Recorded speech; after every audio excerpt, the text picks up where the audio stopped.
Awesome, guys.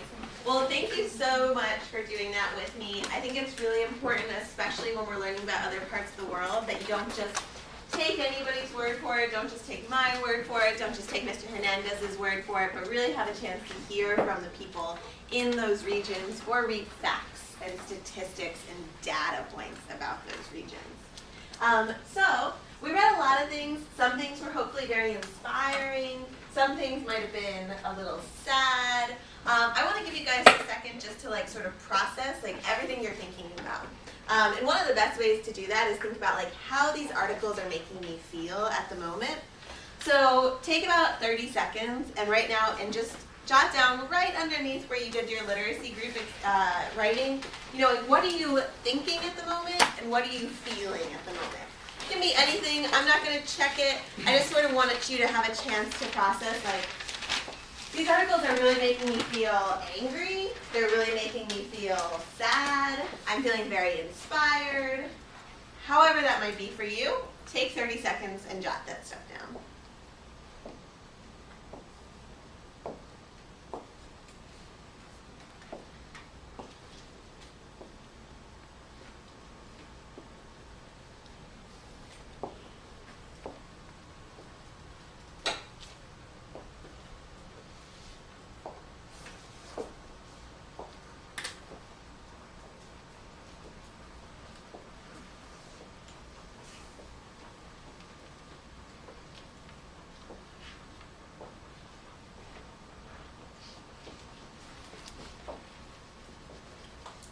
And again, I know this is personal, so if you guys don't want to share, that's okay.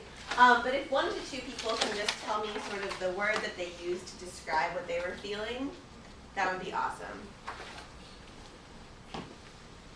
Yeah, go for it.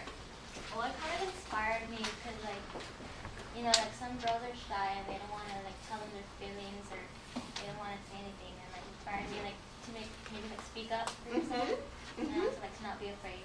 Absolutely, I think that's really true because there's a lot of risks associated with speaking up for yourself in some of these girls' lives, right? And yet they're, yeah, and in Malala's life especially, yeah. And they're doing it, so that's like very inspiring to us here. I love that you put that in your own world here too. Good job. Maybe one more person? Yeah, absolutely. It was a wake-up call. Oh, wake-up call. I like that. I haven't heard that before. Can you tell me a little bit more? Because I knew this was happening, but I didn't know it was to this scale where they would do horrible things to women and like deprive them of their own freedom of lifestyle and all that.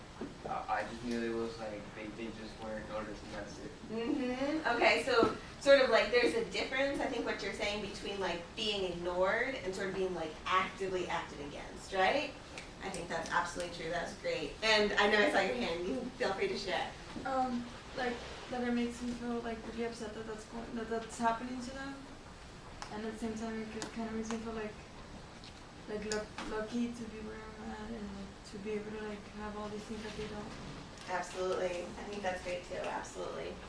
Well, I very much thank you all for sharing this. We're going to do 2 more pieces to our lesson. I know we're cutting a little bit into advisory time, but the announcements, both of them, sort of pushed our time back a little bit. But I promise I won't take up all your advisory time. So we set out today to talk about this objective of analyzing how women's experience in the Middle East is directly impacted by these political, economic, environmental, and social factors. And that creates this culture. We've talked about it, you've written about it, we've read about it. Now you're going to answer this essential question, which is basically the same as the objective. So in your opinion, after everything we've talked about today, everything we've written about, everything that we've read, how do these factors work to affect women's lives? So you're going to answer this question that's over here in your notebook, again, right underneath your literacy group space. That'll be our final question that we're going to answer today. And then playing off of this sort of like inspiration and like feeling, although maybe saddened, like inspired by these stories, we're going to watch a quick video to sum us up today. So again, question, how do the political, economic, environmental, and social factors work to affect women's lives? Take about 4 minutes to answer that question.